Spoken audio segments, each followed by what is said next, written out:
What's up, JR Noble here. Why is my nose so itchy? What?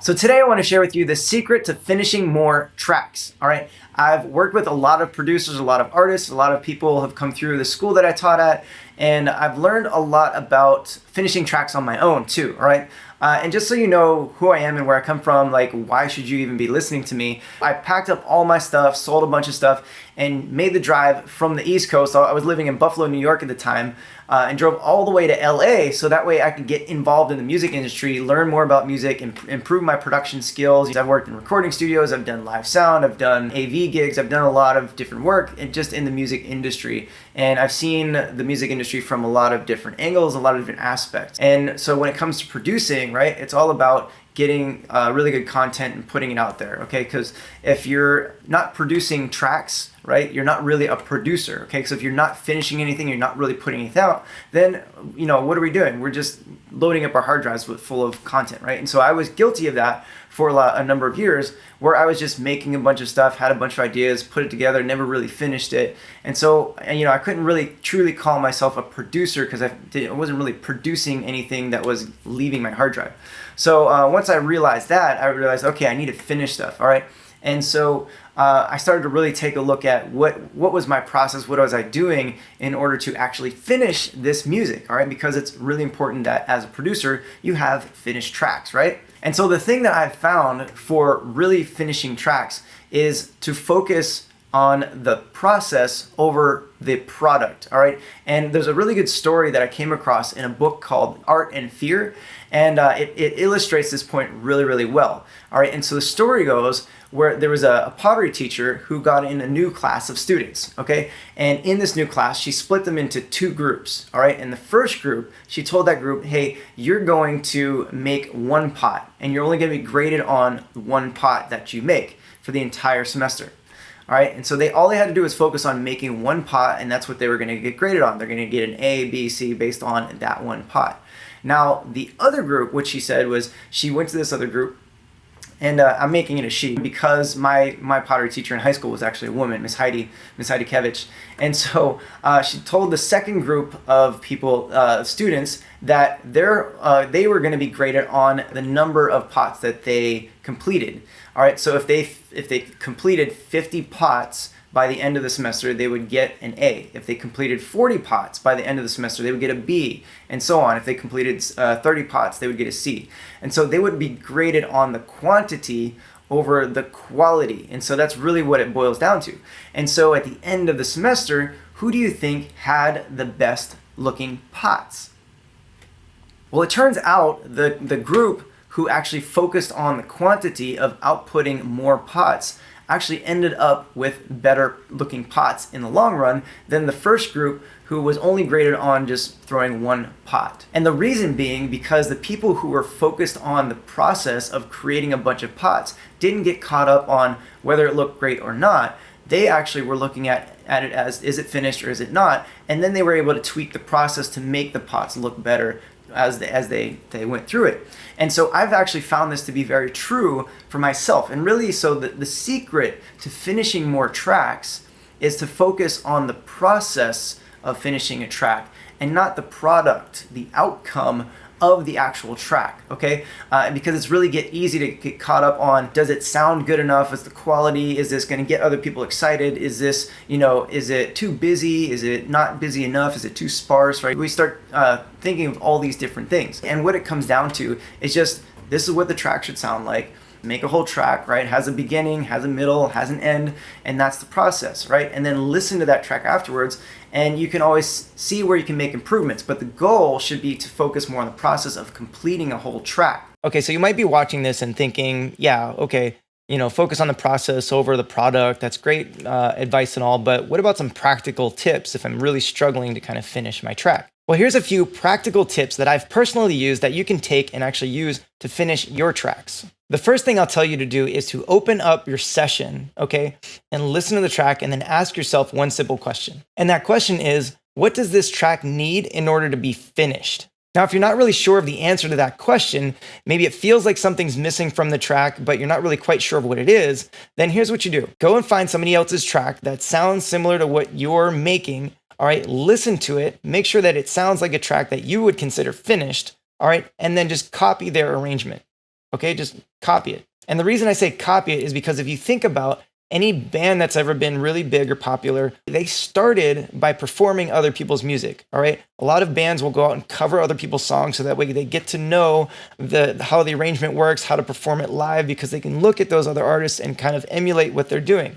All right, any singer grew up singing other people's music first. And so as a producer, you can go and you can emulate other people's tracks by just simply copying what they did for their arrangement. Now, don't fall into the trap of, oh my gosh, it doesn't sound as good as their music, whatever. Like, it doesn't matter. I wouldn't expect it to sound that good. Like, you wouldn't go to a basketball court and expect to be shooting 3-pointers and nailing every free throw and being able to dunk just like LeBron James or somebody like that, right? If it's your first day or first week or so on the court. So why expect that when you're just jumping into a DAW for the first time, okay?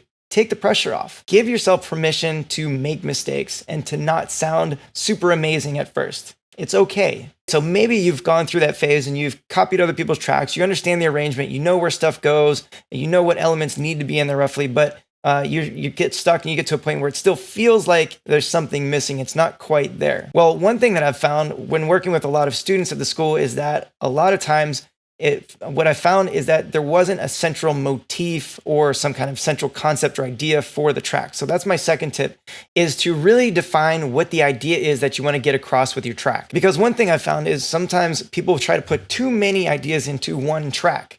Okay, so if you're trying to make a track and then there's like 3 different build-ups and breakdowns and they all have different melodies going on in them, that may be 3 separate tracks. Okay, so you might want to break those out into 3 completely different tracks. You might have an EP already. Make sure that there's one clear motif or idea for your track. And that way it'll simplify it down. So you might be trying to put too many ideas into one track. Now, if your problem isn't with the composition and the arrangement of your track, you have all the elements in there. It sounds like a track. You know that all the elements are there that you need, but maybe it doesn't sound very clear or very professional.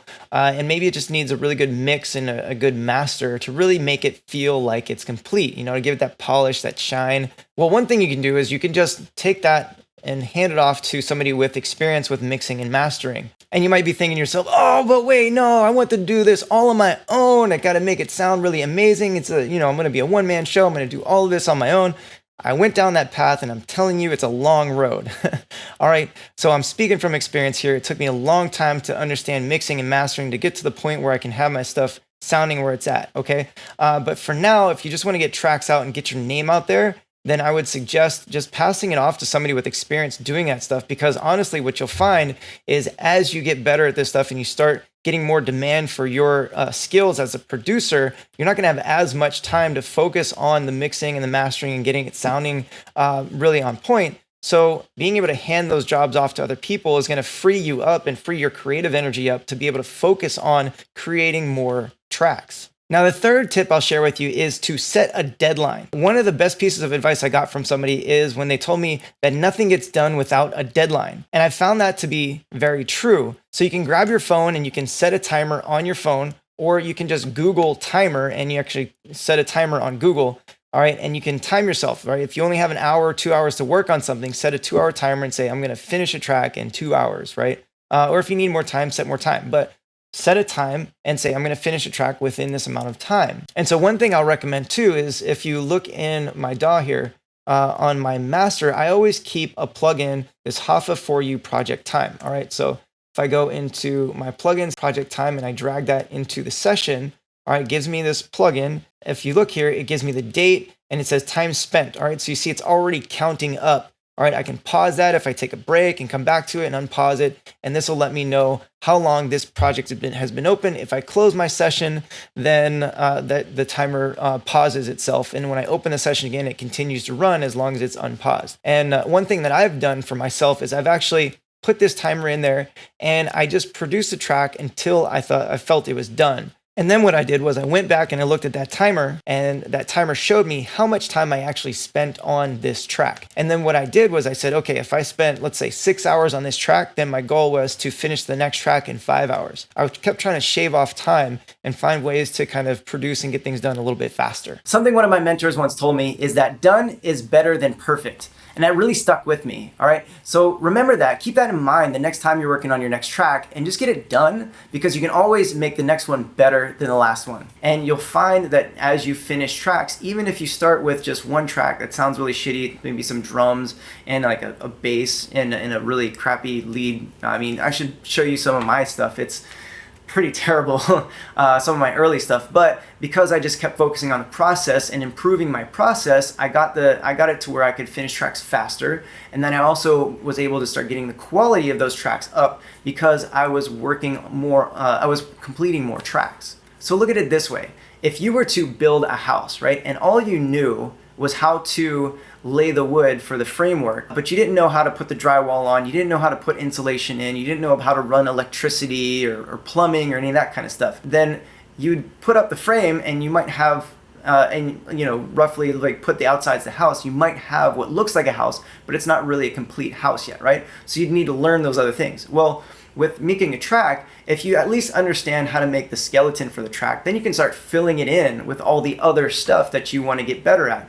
Getting the riser sounds, getting your sound design up, creating better chord progressions, creating better melodies, things like that, right? So just get the rough framework down, get a track finished, and then look at that and say, okay, well, what can I improve on this for the next track? Take what you've learned from that first track and put it into the next track, just like the students did with the pots when they're throwing all the different pots. Focus on the process, improving your process, and get more tools and skills as you go, but put those into the next track instead of trying to make that one track absolutely perfect. So thanks for stopping by to check out this video. Drop a comment below, let me know what you liked best about this, what was your one big takeaway from this video, and be sure to hit the subscribe button, all right? And once you hit the subscribe, hit the little bell icon so that way you can get notifications of when I upload new videos. And as I like to say, you can't spell truth without you, so stay true to yourself, be truthful to others, and have fun while you're doing it.